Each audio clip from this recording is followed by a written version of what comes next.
kulanti waxaan wanaagsan ilahantiinba meel kasta aad naga daawanaysaan akhyaarta qiimaha iyo qadarinta mudan ku soo dhawaada barnaamij gaar ah oo aan uga soo baxnay magaalada madaxda Puntland ee Garowe halkaan aan ku sugannahay waa deegaanada miyiga oo hoos yimaada tulada Yombays ee gobolka Nugaal safarkayaga waxa uu jeedkiisu yahay oo salka ku haya dhacdo cajiib oo dhawaan ku dhacday qoys xoolo dhaqato ah oo degan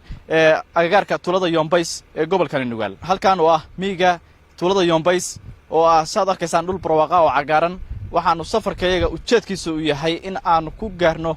reerka dhacdadaas ay ku dhacday goor waayaan idin soo gudbin doonaa dhacdo sidee u dhacday maxaa ka run ah maxay ku bilaabatay waxaanu la kulmi doonaa qoyskaasi barnaamijka waxaad kala socon doontaan warbaahinta STN dhanka farsamada iyo barnaamijkuna waa aadan surayste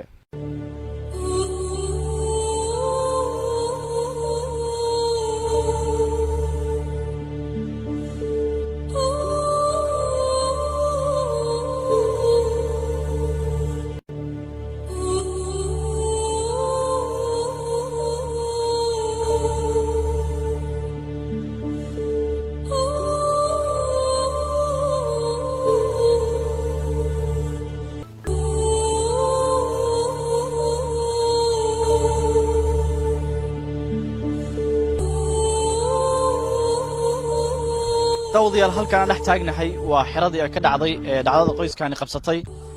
sida arkaysaan meesha dhacdadu sida rasmiga ah ay uga dhacday waa xiradan oo ay reerku ugu xariisan yihiin labada meesii xoolaha ay dhaqdaan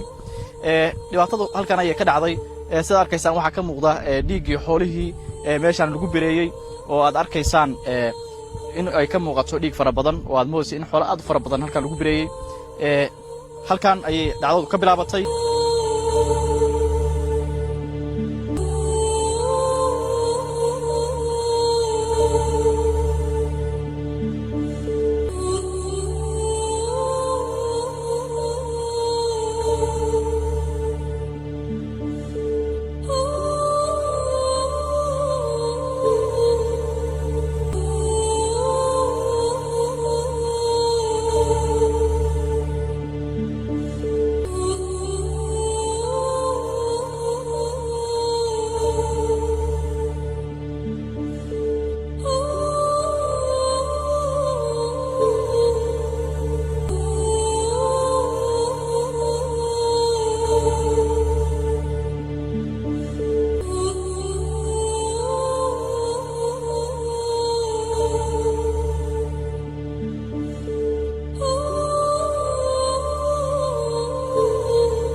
dhacdatan waxaanu ka wareysan doonaa ragga dadka goobjooga u ahaa dhacdatan oo ay ku dhacday oo ay qabsatay bal sida ay wax u dhaceen xiliyada ay dhaceen iyo sidoo kale dadka xoolaha ay saameeyeen nooca ay yihiin ayaanu si rasmi uga wareysan doonaa daawasho wanaagsan waa hagaag daawadayaal weli waxaanu ku sugannahay qoyskii ay dhibaatadani ku dhacday waxa uu dhacaa meel aan sidaas uga fogeyn tuulada Yombays ee gobolka Nugaal hooyadan ayaa kamid ahay dadka dhacdadan goobjooga u ahaa magacaaga walaal Xabiib Axmed waayahay Xabiib bal ka waran dhacdadan qaabka ay ku bilaabatay iyo sida wax u dhacayaan dhacdadan walaal waxay u dhacday reerku isagoo reer xira xagga fog aan tan ahayn isagoo degan ayaa waxa dhacay waxa la arkay in micnihii waxa caanaha reerka ka daadinaya markii ugu horreysay caanaha uun reerka daadinshadiisa uun bay ku dhacday ka bacdina ar la birbiraynayo ayaa ku xigay masiibadan marka waxay tahay anagu ma garanayno arigu wuxuu marayaa hadda ilaa 14 birayntu ilaa 7 dhaawaca ayay maraysaa arintu mucjisadan marka anagu sida aad u aragtaan dadku muslimiintuna u aragto ayaa anaguna u aragnaa waxay qusaysana ma garanayno marka dhacdadu markay bilaamaysay reerku xagee deganaa reerku xira aan xiradaan ahayn oo meesha ka fogeyn xoogaa jirtay ayuu deganaa sidee marka caanaha loo qoyay dad bal caanaha dee markii la soo liso meel la suro ama caanaha aanta ku jiro oo kaleeto ayaa waxa aan loo jeedin sayrinayeen ka bacdina ariga ayaa la bireynayay marka dee ma garanayno anagu dhacdadan waxay tahay ariga la bireynayay waa noocma ariga waxara ayaa ahayn waxara 12 ayaa markii ugu horeysay bireynta lagu bilaabay waana lagu dhameysay loo bireynayay xilliga subaxdii iyo maqribadii ilaa habeenkii oo kale la biraynaya inta arigu xariisan yahay ayaa la biraynaya ari kuwa qarka lagu birayna waa jiraan marka ariga waa la xareeyay xeradii buu ku jiraa subaxdii marka la soo kaco la arkaya miya intaas soo biraysan subaxdii hadda saaka oo kale marka ariga oo laga qaaday ayaa waxa la arkay 3 neef oo firganaya kabacdina dee ariga oo laga qaaday dadkii saas ayaa ku dhacay wax ariga biraynayana looma jeedo midda lagu biraynayo looma jeedo marka hadda walaal masiibadaas ilaahay dadka waxaan uga baryaynaa muslimiinta inay u soo duceeyaan reerka masiibadana laga dulqaado ilaahay ka dulqaado way aamin baan u leenahay marka neefka la biraynayo ma sidii aynu u biraysanaa loo biraynaya mise ka duwan may neefka sida inagu dadka u birayaan baa loo biraynaya dhinaca bidixda baa dhulka loo dhigaya xaggaasaa loo jeedinaya qalbada ama qoraxda meesha u dhacdo kaleeto midi ayaa saa loogu kala biraynayaa ari waxa jira gasha laga jeexayo oo caloosha xagga laga soo ridayo kuwa waxa jira haragga in laga siibayo dhinaca haragga laga bixinayo marka qadarahaas oo dhan ayaa ku sugan ariga la biraynayo imise bari bay dhacdadan socotaa dhacdadan waxay socotaa ilaa hadeer 7 bari baan isleeyahay intay socoto way marka ariba dabcan arigu ma hawl yara waana dhacdo cajiib ah dadku sidee u arkeen deegaanka mise jirta cid kale dhacdadan ay ku dhacday may dhacdadan wax kale ay ku dhacday ma hayno dhacdadan waa dhacdo cusub aan horey u dhicin ama se inaga wadankeenan aan lagu arkin waana arin aad u culus dadka ahmiyad weyn bay ku sameysay waxaana qof walba ula mashquulsan yahay masiibada tan waxa weey reerka haysata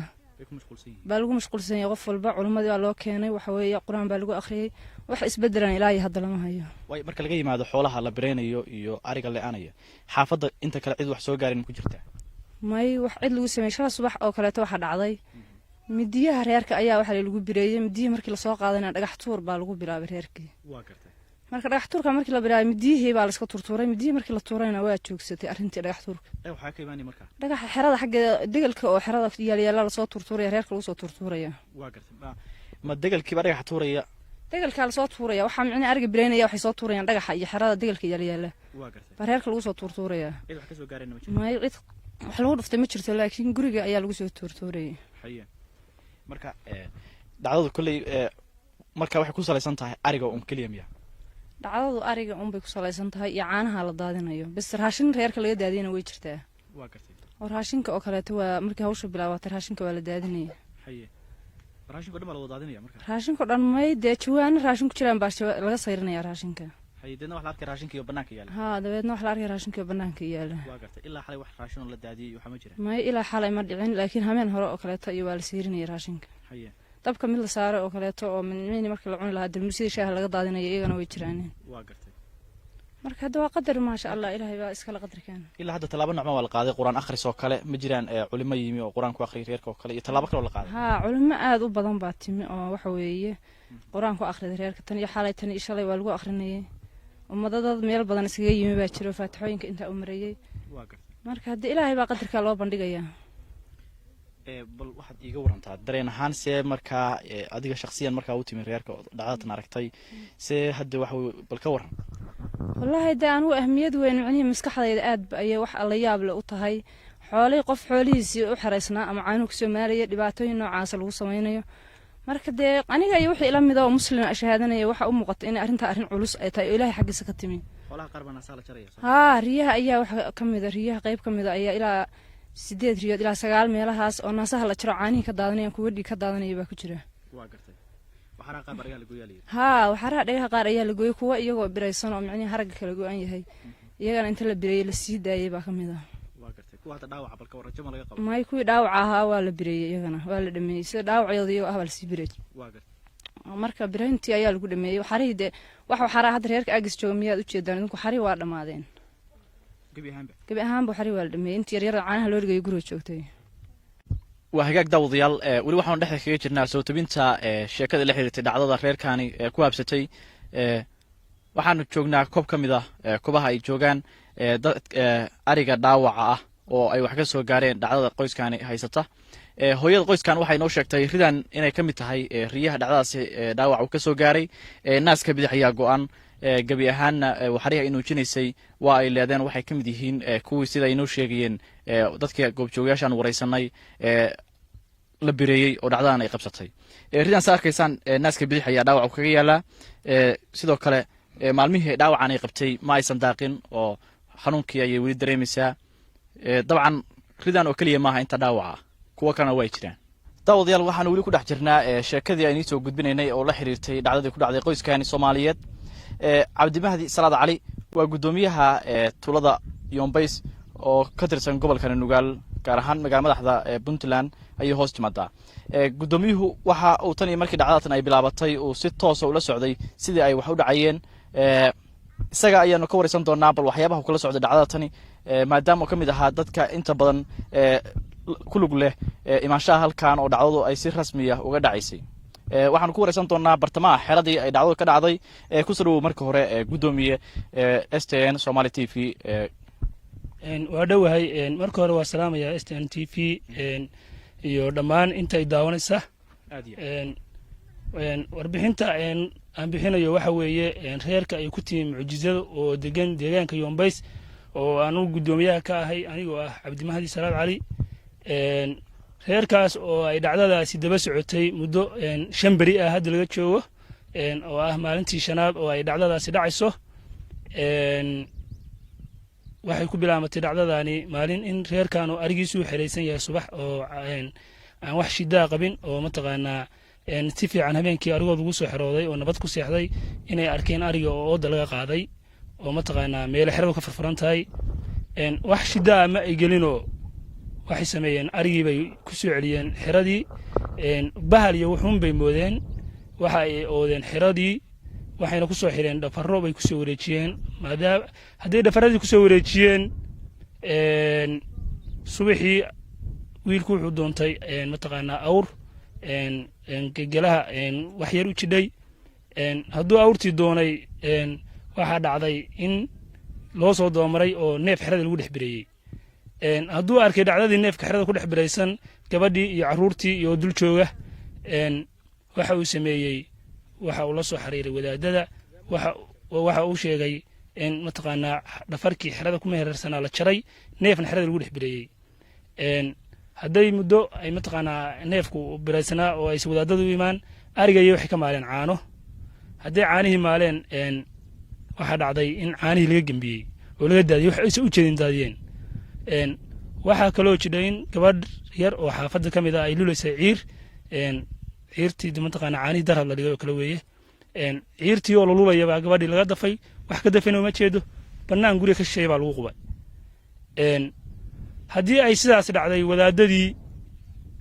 waa yimaadeen arigii baa la soo xereeyey quraan waxa laga bilaabay in lagu adimo 4 mikrofon bay wadaadadu soo qaateen mid dhexdeeda dhinac ka istaagay ayadoo adinkii socdo ayaa dhexdooda neef lagu bireeyey haddii neefkii la bireeyey waxaa dhacday in haddana waxar kale oo ku xirnayd qool ariga dhexdiisa qooshii laga soo saaray oo dhag la gooyey dhagtana waxaa laga gooyey meesha ay dhagtu ka soo baxdo ruuqurta baa laga soo fujiyey hadday sidaas dhacday arigii iyadoo habeenbara oo ay 4 saac habeenaba tahay xiradii baa laga jafay waxaa lagu celiyey xiradii ay reerku ka soo guureen oo masaafo jidha xiradii haddii la geeyey masaafada jidhay waxaa dhacday in xiradii la siri waxaraha riyaha u dhiga xiradii ariga la geeyey riyi hadeer naasuu ku yaaleen oo naasihii la jaray oo meesha ay yaalyaalaan meeshana dhigda iyo lagu arkay waxba laysma shidayn qur-aankoodii wateen subaxii markii waagu bariyey waxa ay soo guureen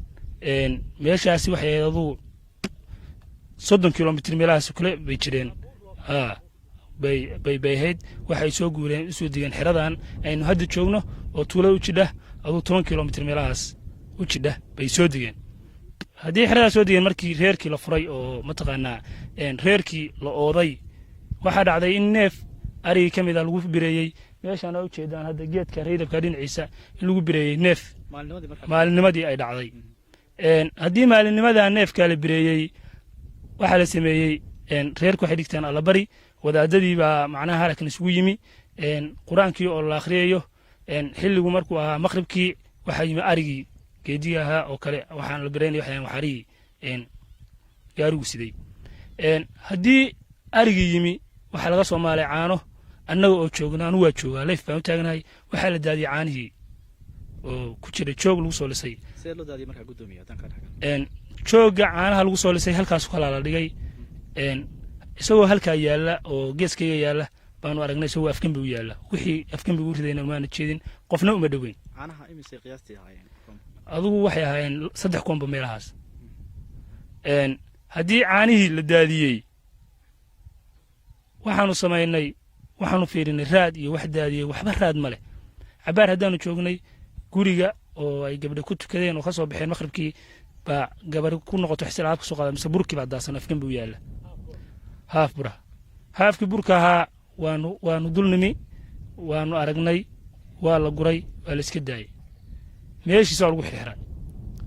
waxaana noo markaa noo karsamaya hilib iyo annaga iyo wadaadada mataqaanaa cashana loo sameeyey cashadii waa noo bislaatay markii cashada dabka laga dhigay oo la guri lahaa neefkii baktigaaba waxa laga soo gooyey lugtii ceerinka ahayd waxaa lagu soo riday saxankii hilibka lagu ridi lahaa oo halakan yaala gabdhaha hoos yaala wax ku ridayno ma jeedaanin lugtii quraan baanu akhrisanay waa tuurnay halakan waxaa yaala jirgaamadii biyaha laga dhaansanayey neefkii baktiga ahaa baa la soo qaaday jirgaamadii baa la soo saaray annagoo meesha u farfadhinay jirgaamada dhex farfadhin waxaan aragnay neefkiina dhex yaala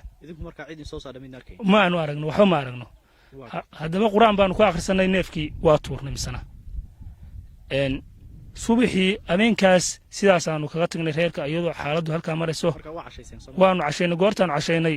neefkii baktigaa 2 jeer markii la soo celiyey aanu tuurnay isagoo mar bannaanka geeska yaalla baanu ka tagnay habeenkii reerka lagu soo celiyey waxaa la soo dhigay guriga hortiisa la soo dhigay subaxii waxaanu u nimi neefkii isagoo meeshii yaalla reerkii waanu waraysanay subaxdii haddaan nimi muddo 1 saaca waxay dhaheen waxba ma dhicin bay dhaheen aduu muddo 2 saac ah annagoo halkaan farfadhino oo iska sheekaysan hargalabeedkaas oo dadku le wixii tegayo saasay ku tageen baa waxaanu aragnay halakan gabar yaroo leh 2 neef baa la bireeyey mise 2 neef baa galgalanaya oo xaraa xerada arigii 2 neef haddii la bireeyey waa foof wuxuu aaday baadiyaha u soof 2 neefaa subaxdaa la bireeyey habeenkii markuu arigii yimi waxba lama birayn subaxii baa haddana wax la bireeyey 2 neef waa subaxii saddexaad bidhacaysaa subaxii afraad oo shalay ahaa xerada dhexdeeda wax lagu bireeyey arigii waxa ka haray horta toon buu ahaa waxa ka haray 3 neef 3 neef 2 ka mid ah la bireeyey anugu 2 neef oo biraysan baa markaa imi oo mataqaanaa dhiigdaayo laakiin aan galgalanayn oo naftu ka dhacday oo meeshii yaalla aan laga qaadin weli 2 neef ayagoo meeshoodii yaalla waan laabtay magaaladan ku laabtay haddaan magaalada tegey orgi keliya halka ku xirnaa orgiga sawir baan ka qaaday isagoo meeshiis ku xiran waa ka tegey orgiga keliya waxaa ka haray bay ii sheegeen reerku haddii aan waraystay magaalada markaan tegey oo aan cabaar joogay muddo 4 saac oo ah baan la soo xiriiray waxa la yidhi orgigii haddeeraa la bireeyey waa soo qaatay waa gaari baan soo qaatay waa u imi orgigii aduu waxa lagu bireeyey meel aduu haddeer cabaar jidha ariga intii diday halkaas uu jooga baa meel xoogaa jira baa neefkaas lagu bireeyey neefkaasna sidii arigii hore looma birayn isaga caadi baa loo qashay hilbaa laga cunay bawdiyaha iyo waa laga cunay haragga dhinac baa laga saarayoo neefkaas aduu mataqaanaa ariga waa ka bedelnaa qaabkee loo cunay markaa aduu dee wax cidiyaha lagu fufujiyo kale camal baa loo cunay laakiin midi baa lagu bireeyey 2 neef oo marka subaxdii la bireynayo waxaasi waxay ka carareen 2 midiyood oo midna lagu miday neefka meesha lagu bireeyey midna ay neefka dul saarnayd 2 neef oo la bireeyey labadii gudaha lagu bireeyey midiyahana reerka ayay wax ka maqnaayeen 5 biri wax la birbireynayay oo waxay suulada wax ka soo qaateen markay la barigayo waxa dhiganayeen midiyo kale 2 midiyood oo dhiig lahaa waa la dhaqay reerku waa xareysteen waxay dhan waa midiyihii naga maqnaa anagu hadday midiyihii qaateen reerkii dhagax baa ku bilaamay meel ka soo dhacayaan la aqoon muddo hadduu dhagaxaasi socday midiyihii bay bannaanka isaga tuureen midiyihiina waxa loo jeedin baa qaatay dhagaxiina waa ka istaagay marka midiyii markii bannaanka loo tuuro markii waa la qaatay markiiba waa la qaatay wax la qaatayna looma jeedo dhacdada aan anigu ka ogahay reerka iyo warbixinta mataqaanaa haddee intaan la soconay waxaa dheer saakay oo mataqaanaa maalintii shanaada saakay oo maalintii shanaada xalay waxba ma birayn shala subax ariga ay birayeen baa ugu horreysay hadda markaas waxaa la yiri aduu wixii dhacdada waday waa tageen baa la yiri mataqaanaa niyada khayr loo sheegay saaka 2 saac meelaha goortay ahayd ninkii reerka lahaa iyo gabar oo dhalay oo xirada dhex taagan oo soo ooda ka hayo gabadhana la yiri riyihiina saha la jaray bal inay caana ka imaanayaan ris soo saaraan tijaabinay baa hortooda lagu bireeyey 3 neef oo babsiisa wax bireynaya iyo mid lagu bireeyay uma jeedaanin xiradii markii ariga lagu dhex bireeyey ariga xirada laga saaray ayaguna warbixintii ay mataqaanaa meesha ka dhacday bay noo soo gudbiyeen warbixinta aan kala socdo dhacdada mataqaanaa mucjisada oo ka dhacday deegaanka Yombays waa intaas way marka balka degma ahaan guddoon ahaan talaabo maxaa qaadeen maxaad si gacan ka geysateen arrintan horta waxaani waa arrin mucjiza arrin xoog iyo mataqaanaa xeelad wax laga qaban kara maaha waa arrin u baahan mataqaanaa cilmi iyo mataqaanaa in culimo iyo quraan iyo mataqaanaa xag ilaahay loo jeesto weeye annagu waxaan u keennay culimo waliba kala gedisan oo shanta habeen 5 culimo oo kala gedisan baa la keenay shalay u dambeysay quraankii la bilaabay aroortii xalay 4 saac meelahaas baa ilaa baa laga soo baxay hadda annagu mataqaanaa wax kale aanu kula kacnay ma jiraan quraanka mataqaanaa ilaahay ahayn ma xasuusta dhacdaan horay goray deegaan ku dhacday may dhacdadan oo kale wax meel ay ka dhacday ma maqal mana arag deegaankana kama dhicin aad iyo aad hada mudan Cabdiwali Farax Warsame waa mulkiilaha qoyskan iyo aabaha qoyskan dhibaatadu ay ku dhacday waxaanu kula kulmanay isla xeradii ay dhacdadu ka dhacday dabcan dhacdatan waa dhacdo uub ku ah sidaad maqlayseen ba deegaankan iyo guud ahaanba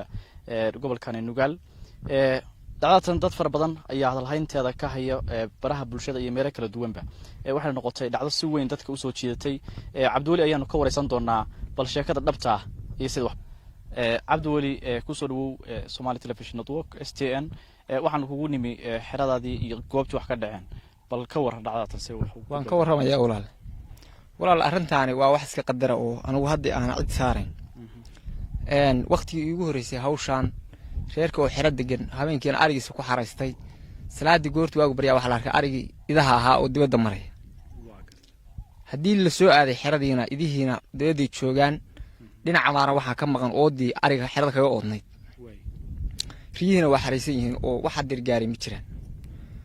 waxaan u iilina marka ariga in bahal xerada xalay inta ooda ka guray uu qayb qaatay haddii ariga aanu soo xaraynay oo xeradiisii gelnay oo meeshii ka oodnayna waxaanu raadinay wax xalay inta la qaatay lala tegay oo arrada raqdiisa taalo haddana waanu soo weyn xilligaa waxaanu istusnay meel kasta waxa la aado ama wax badan ha qaato ama wax yar ha qaatee inaanu xerada xafidano bahalkaana haatan ruwaa baan u iilinay macnihii haddii aanu xeradii oodnay haddana oodii waa u aamin wey waxaanu dhafara aan ku xiro bahalka ooda ariga saa uga jiidaya oo arigu bannaanka ugu dareeriyo waxaa dhacday haddii waagu noo bariyay arladii aanu kantaroolay arigiina waa xaraysan yahay xeryihiina sidoodii bay u oodan yihiin dhafaradiina waa jiran yihiin waxay nagu noqotay wax mucjiso ah waa subaxii labaad waxaanu markaa codsannay culimo markii ay barqadii ahayd oo idihii ooda aan ka qaato bannaanka aan joogo carruur yaryarna aan idhi waxaraha soo xiro riyaha u dhiga anna idihii aan ka dibatay waxaan maqlay qaylo haddii aan soo noqdayna waxaa qaylinaya dadka carruurtaha aan idhi waxaraha riyaha u dhiga haddii aan soo dhowaaday oo muddo soo socday waxaa la yidhi aabo waxarihii qayb baa qalan markii anigu aan carruurtii iyo xeradii aan u yimina ilmo xerada loo riday oo caano loo dhigay baa biraysan waxaana maqan qaybtaa maqan waxaa weeye jeeni iyo barbar wax meel la geeyana maahan ooda ariga boodkiisa oo meesha uu yaallo ku beegan dhaladeedu saareen waxay ugu noqdeen mucjiso goor aan neefkaa dul taagnahay oo aan tabisinsaday aan yaabanahay baa ilmo yara oo guriga dhexdiisa jiray oo gabar ah oo lulayay haan ciiri ku jidho baa qayliyey haddaan soo kala wareegana ilmihii ordaya guriga ka soo baxay maxaa ku helay haddii aan idhi wuxuu yidhi waxaa i helay aabbahaantii bahal baa iga qaaday markii aan ordayoo gurigii fiirshana haantii way ka maqantaa markii aan dabadda uga wareegana haantii waxay taallaa guriga muskiisa waxaana ka maqan aaburkii caanihiina waa ka daadsan yihiin xishkiina waa go'an yihiin way marka bahalka ka qaaday ma ku sheegtay nooc ilmihii baan ku soo noqday waxaan bahalka maxaa kaa qaatay haanta maxaa kaa qaaday waxay igu tiri aabbahaanta way iga booday halkaa daloosheena ka dustay meel daroof ah oo xoogaa furan oo aqalku ka daloolo feeraha ah halkaasii ka dustay waxaasi waxay noqday wax mucjiso ah markaa ka bacdi caano digsi lagu shubay oo laga soo lisay ariga oo waxaanu aragnay gembiyen oo haddana dhulku ay salliqna ciidda ka sarreeyo oo soconaya gurigii dhexdiisiina waanu ku jirnaa wax caawa caanaha gediyana nooma muuqdaan arrintaas sidaa markii u dhacday waxaanu dalbanay culimo iyo dad eheliyad ah waxaa casarkii noo yimi dad badan oo eheliyadda iyada ah iyo 4 wadaad waxaa reerkaa lagu bilaabay qur-aanka ilaahay maqribka marka ahaydna arigi waa la soo hojiyey waxaa la soo geliyey heeraarkii markii wadaadadii geesaha iska taageen oo ay ku addimayaan oo ay rabaan inay cashriyaan baan anigu ariga dhex galay maqalshii uu saaka midka birayana qool bay ku xiranta mase ilmahii caruur maqashii qoosha ku xirayd ilmo ka mid ah baa ariga dhexdiisa yaalla oo biraysan oo firginaya wadaadadii baan ku dhawaaqay waxaan ariga dhexdiisa ari baa ku birbiraysan waxay noqotay mucjiso kale oo la yaab leh wadaadadii waa soo yaaceen meeshii baa la isugu yimi neefka arigu ku dhex biraysan waana firginaya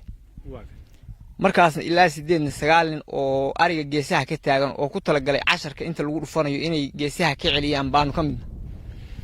mucjisadaas waxay noqotay culimadii iyo dadkii ehliyada ahaa iyo wadanka wixii joogay oo haatan meesha isugu yimi wax ka yaabiyay sababtu maxaa yeelay wax intaas ummadda alle geesaha ay ka taagan tahay xoolaha waxa ku dhex biranayaan aysan muuqan ariguna uusan didayn waxaas waxay noqotay wax mucjisa xilligaas markii aduu arinta lala yaabayna xoolihii cashar baa lagu dhuftay goortii laga dareeray ariga dadka ana ugu dameeya waxaan maqlay waxari qoosh ku xiraayo neef ka qayliyay toosh baan kula soo guddoomay waxaan ku yiri war waxari waa la leeynayaa misana waxaan ugu imi waxaraha ilmo ka mid ah oo madaxa uu burbursan yahay dhigina go'an tahay intaas markay dhacday waxa la yiri ariga xiradan waxba fadhiya midhaa waa xirad nooc kala ah arigan xirada aan ka bedelo xiro kale aan goyn xeradii kale markii ariga aan u dilaaminay oo aanu xaraynay riyihii maqasha ay dhaleen oo saaka midka la bireeyay qaybna xirnayn waan u furfuray anagoo aan u dhigin xilliga ka bacdi waxaan waxarihi baan u riyaha u dhigay aniga iyo caruur haddii riya aan soo qabana riyihii 3 riyeed baa waxa go'an mid banaas xilliga mucjisada misnaanta la siyaabnay waxaan u iirinay meeshii xeradii aan ka soo kaxayna waxaraha lagu leenay in riyaha naasaha lagu jiray subaxii haddii waa bariyey habeenkiina intaas xaaladii ku badbaaday ilmo yar baan waxaan noo gabar riyaha cadays ka soo lis shaahi oo dabka noo saaran ilmihii waa dhawaaqay wuxuu yiri rida aan soo lis lahaa naas baa go'an riyaha haddii loo tagan 4 labaad oo degdeg ah oo 3 riyo dhalay tahay oo naaska caaniya dhigda ayaan baa loogu tagay iyo ri kale oo riyaha ka mid ah iyaduna riyaha waxay isku gaareen 7 ariga birayntaana wuxuu noqday neefka xalay wadaadadu ay ogaayeen iyo neefka shalay foog laga bilaabay iyo neefkii bahalka ariga markii la soo didinayay qayliyay oo aanu ka fujinay waxaana uu ka fuqan arkimay laakiin intaanu ku soo noqonay baa waxaasi ka duulay neef haddii waagu bariya marka culimadii haddana qur-aankii bay wadaa waxa la wacshirina reerkan waa la rarayaa meel yoomba iska figna waa ku jira waxaanu samaynaynaa ciladan wax kasta noqon kadhaa meel reerkaas haddii had cilada ka harweydo laga soo gaaro ama magaalada u dhow ama culimo loo keeni karo baanu geynaa xilliga markaas reerkii inta la raray anagoo aan xoolaha ka haynayna markii aqalkii gaariga laga dhigay iyo maqashi dhowrka ahayd uu labada xalab bireeyay waxaa la yiri gabar qadan noo samee gabadhii qadada sameeynaysa midi bay la baxday hilbo iyo wax saasa iyo baasto iyo alaabay dacay isugu waxee mididii gabadhii aminkii baan ta dhulka saa u dhigtay bay weydiisay waxayna tiri war mididii way iga maqan tahay wax iga qaatana ma aqaan waxa loo soo bixiyay midi kale isla waqti ku dhowna waxay tiri mididii labaadna way iga maqan tahay labadii midiyood reerka sidaa haddii lagu waayay waxaa la siiyey midi toori ah oo nin u soo bixiyey markay midida ay haysato tooreyda ah baa waxariyo waxa la arkay midi biraysan tahay haddii neefki loo tagana neefka waa biraysan yahay waana waxari baabuurka hadeer laga dhigay labada midiyoodna waa maqan yihiin aniga oo xoolihii wada isiri wixii diinna waa lagu akhriyay ilaahay quraankiisa lagu akhriyay ilaahayna waa tawo gasheen waxaas waan ka xijaabeen ariga markaan keenay baa waxa la yiri ariga waa birbiraysan yahay waxa waxari dhowrka aan soo qaadnay mid baa biraysan laba midiyoodna waa la waayay waxaan ku yiri marka wuxuu midiyeena haday qaateen marka xaaladaasi waa xaalad salaanah aduu wadaadadaasi quraanka haday ku sii bilaabeen oo akhriyeen habeenkii way naga tageen waxa dirbilaaya oo kale oo cusaybana ma jirin salaadii waagu markuu bariyay waana la soo waay waxa la xoolay ka waran xoolihii waxaan waa nabdooyin waxa jirtay gaari ragii awal noo yimid reerka xirada wax kaga furay oo isla xaafadayada ahaa ay la soo tageen oo magaalada markaa ka soo maqan haddii noo yimid waxaana weydiin xoolay caw barigood waxaana xoolaha waa jeegaranay waxa deer siyaada kuma aanu arag ilaahay waa xirdi xilligaa ka bacdina xerada ariga noo dhaafin iridda hadday istaagana waxay dhaheen 2 neef baa biraysan ariga miyaydan ka warqabin xilligaa aanu anagina meesha ka yaacnay way biraysan yihiin 2 neef oo dadkaas indhahoodu ay qabteen waqtigaa waxaanu samaynay idihii baanu ooda ka qaadnay 2 neefna xeradaanu hore uga saaray ilmayaal yar yaran waxaanu walbal soo xirxira intaa hadhay oo waxaad u dhigtaan riyaha annaguna iriddi waa ka dareeray ilmuhuna guriga ka soo dareereen markay xeradii si ay isu soo taageen annaguna guriga aanu gaarin waxa dhaheen waxarihii mid baa biraysan waa maalintii saddexaad markii maalintaas saddexaad ay sidaa dhacday adugu waanu soo yaacnay waxartii saddexaad waxaanu ka ag helay midiyihii shalay la waayey 2 ahaa midood intaa hadday dhacday waxaanu dalabnay culimo kale culimadii aanu soo gaarin maqash yarirka ahayd oo aanu hadda 3 markaa la bireeyay idaha mid aanan dareensaneen oo raacay baa la arkay markii neefka laga soo noqday midina faraha lagu hayo ilmo yar baa waxa la yiri war ilmaha idaha ka dhex muuqda soo qabo ilmihii markuu ku dhawaa ilmihii la yiri soo qabo buu ilmihii qayliyay wixii waxartii waa bireysanta ayadina waa la aaday mas'uuliyadii labaad baa agtaal suuxi saddexaad sida hadday dhacday waxa noo yimi culimo tiro badan culimadaas reerku waxay ku bilaabeen diin haddii diinka la saaray oo quraanka lagu akhriyay oo hawshaasi ay muddo socotay waxa weeye waxa la bireeyay maantii dama neefkaas waa neefka hadda sida wariyuhu gudoomiyuhu inii sheegayba markii habeenka damacashadii la diyaarshay oo la damacashadii in la guro la arkay saxamada mid kamid ah luku jidhe oo neefka laga keenay haddii saxanka ay lugtaas la isla tuuray quraanna laga akhrisaday waxa cashadiina haatan la gurtay jirgaan la yaalay meesha cashada lagu karinayo baa waxa la damcayn bii loo shubo mise neefka intii kala saaran oo lugti ka maqan tahay haddii marka sidaas ay dhacday haddana niman baa qaaday waxay geeyeen meel guriga cabaar u jidhe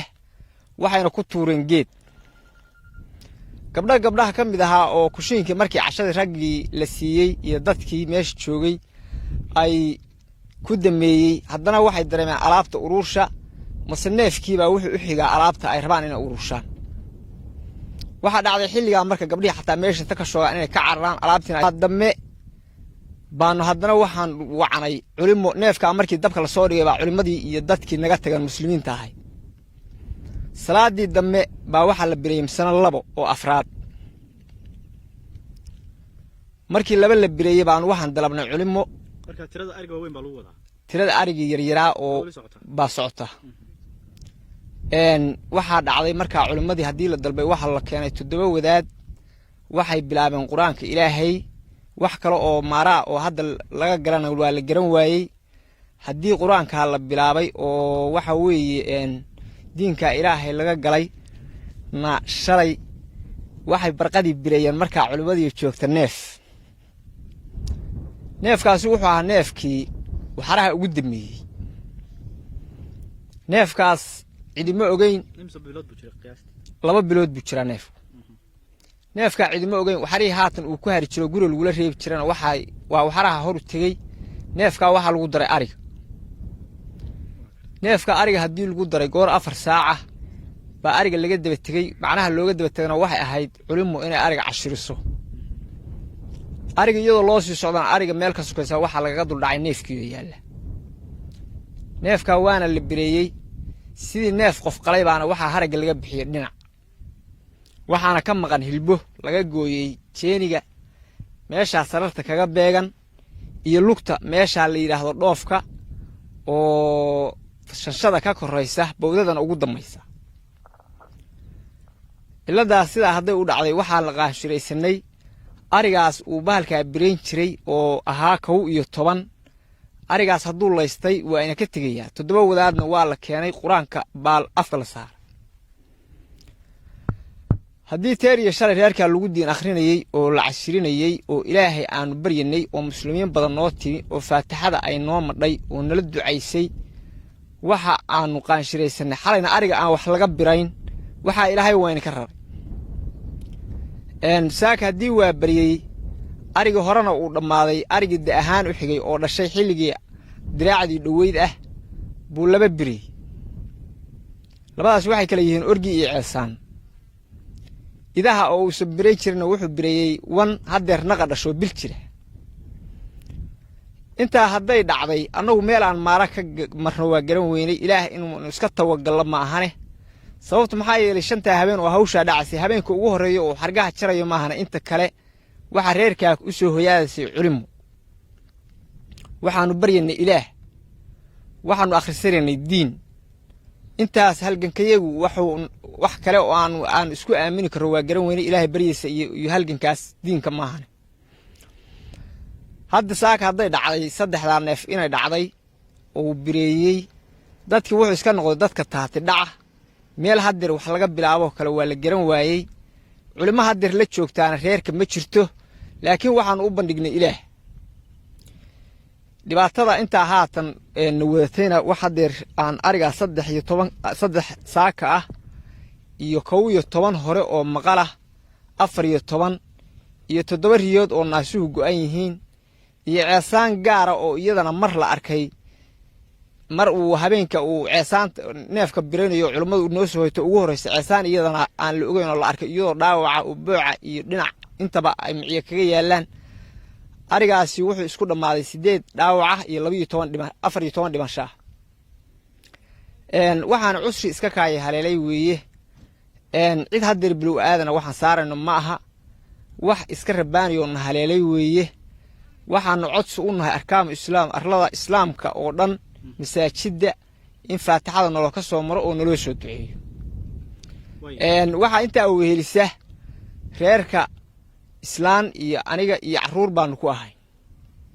caruurta haddeer saaka mid baa kaxeeyey ilmihii dadka caruurta ugu weynaa oo la oran jiray habba wax soo celi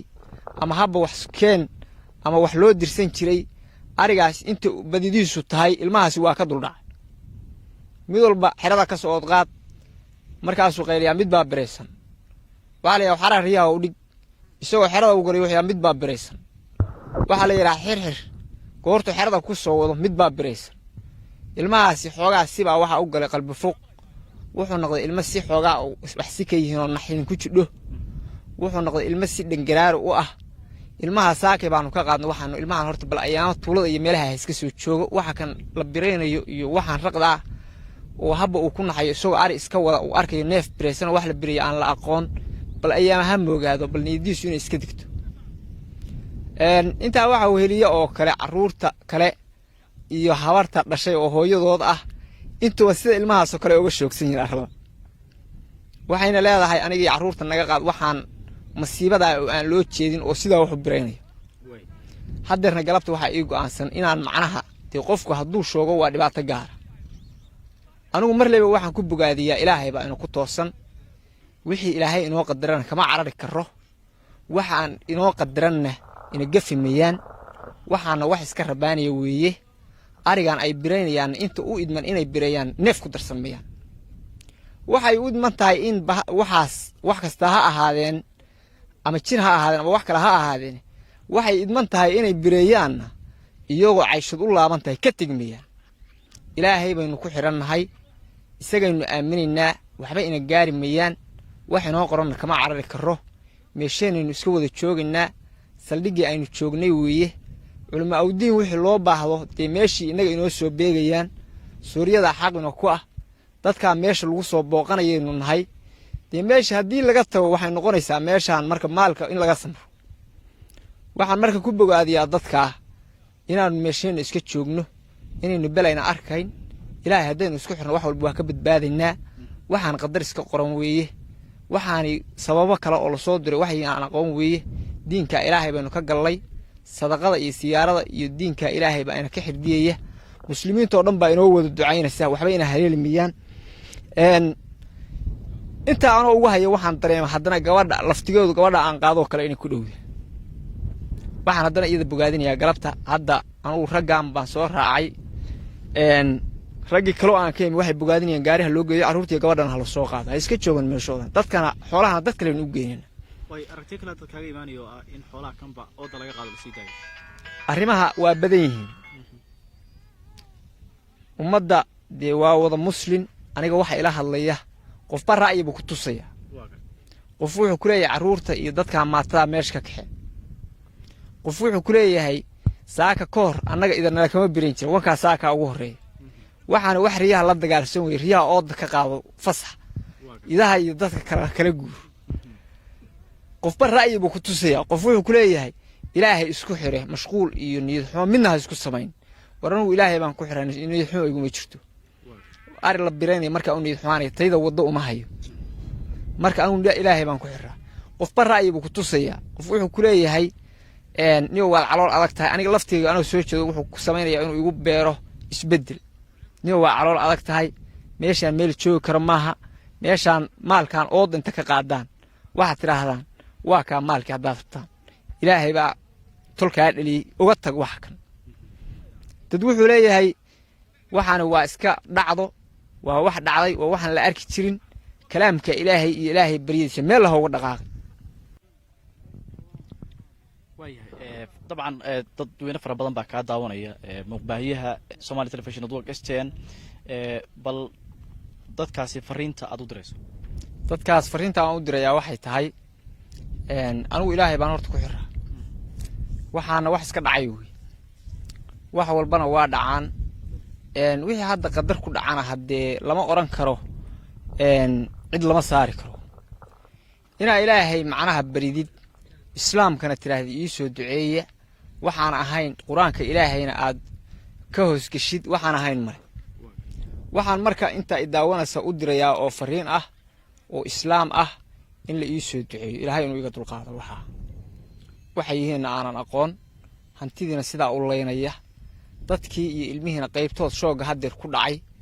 aniga laftigaygu waxa inta waan halgamayay inta haba culiman dalbiyay waxaan intaas ilaahay ka bariyay isbedel iyo waxa kan in ilaahay iga dulqaado wixina wali xoolihii sidii bay u wadaan waxaan doonayaa in kaalmo la iiga dhigo in la ii soo duceeyo ilaahay inuu cusriga iga dulqaado aad baad maasanta way bal halkaan hadeen iyo fiirino hadda dhiig balkan ka muuqanaya waliba dhiig aad fara badan balkan ka muuqanaya waxaan maanayaa waa arigi waaweynaa dhacdada ha dhiig hadda halkaan ka muuqanaya meesha hadda dhinaca ka ah waxa weeye laba neef oo isku meel uu ku biriyay dhiig iyo farganayaan ugu nimi ka bacdi haday nafti ka dhacdayna waxa loo tuuray banaanka ha dhinacaan xagga hadda dhiiga ka muuqdana waxa weeye iyadana neefka saddexaad oo la biriyay oo xirada lagu dhexbiriyay saddexda neef oo saaka ah dhiigooda waka hadda geesiyana ka muuqda xirada lagu dhexbiriyay hadday wax uun iska sababa weeye qaabka loo bireynayo qaabka inagu wax u bireysanaa mise qaabka duwan qaabka inagu aynu xoolaha u bireyno oo kala loo bireynayo neefka hadda shalay la qalo arigii aaranka ahaa uu birin jiray ugu dameeyay oo dhinaca uu qalayna wuxuu u qalay sida dumarku u qala ariga meesha tagoogta laga gooyana waa ka gooyay hoosna waa u jeexay wuxuu geeyay leg meesha lugta laga gooyana waa uu ka gooyay waa ka jeexay wuxuu geeyay qooraha meesha kaga yaalaan u xudunta meesha laga soo jeexana sida uga soo jeexay oo meeshu mid walba afkeeda joojib uu keenay dhinacana markaas hargeysa uga baxshay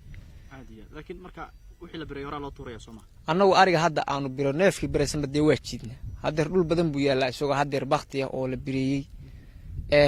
dadka hadda noo imaanaya qaybtood waxaana weydiisaan ariga oo dhan hadda arma hilibkiisu bedelaya xataa aqalaysaan annagu waxaanu arigan qalanaa xooli caadi ah weeye laakiin midkaan biraysan dee beladii biraysatay baa ka warrami kara anoo kama warrami karo way dadku dhacdadaasi waxyaabo kala duwan buu sameynayaan aduu maxaad oran lahayd anigu waxaan oran lahaa waxaana wax qadar ilaahay weeye waxaana qaadi kara ilaahay laakiin anigu hadeer wax aan sabab aan u yeelayo ma jirto qadar ilaahay ku dhacday waxaan anigu sidaa weeye ha saas weeye kama ayna waraysiga qiimaha badan iyo sidaad noo qaabishayba saas weeye walaal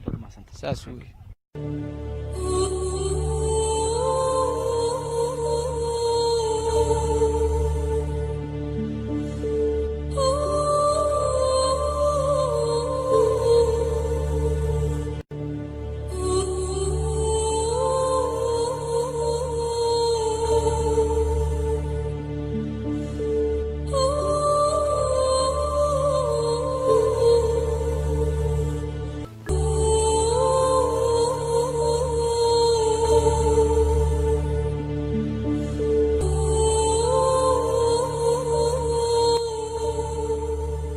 وهاجك داوديال محمد عبد الصلاة وحو كمد يحي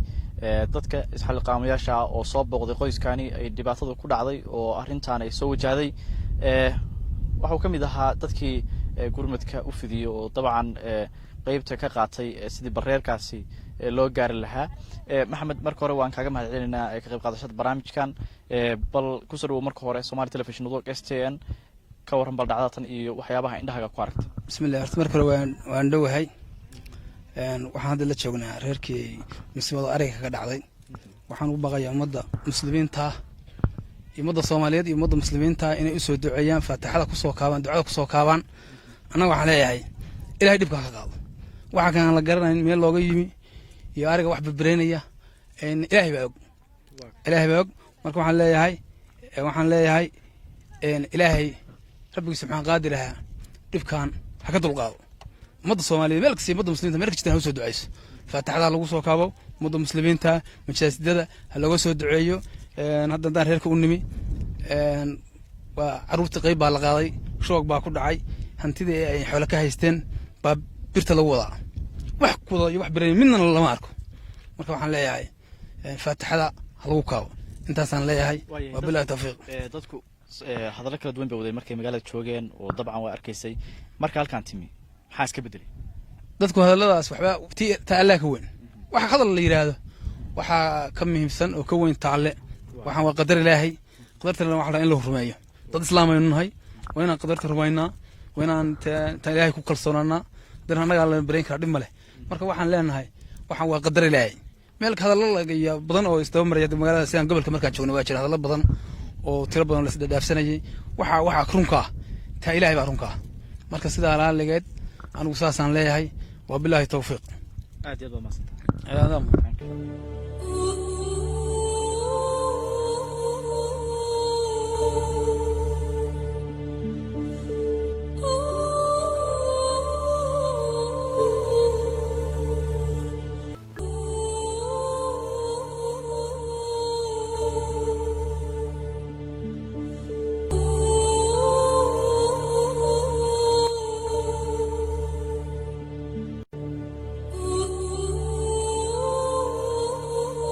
yalla sida arkaysaan waxaan dhex taaganahay ariga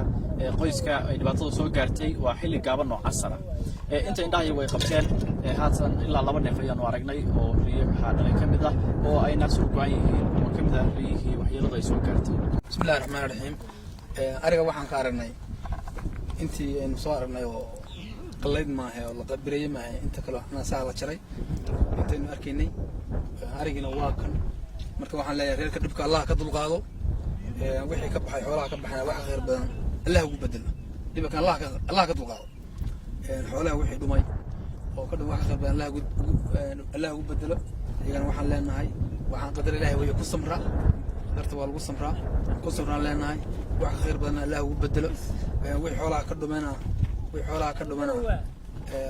wax khayr badan Allah ugu bedelo Allah qadarkeeda leeyahay saasan ku soo dhaweynayaa waa bilaahi tawfiiq dadka dhegeysanaya ama daawanaya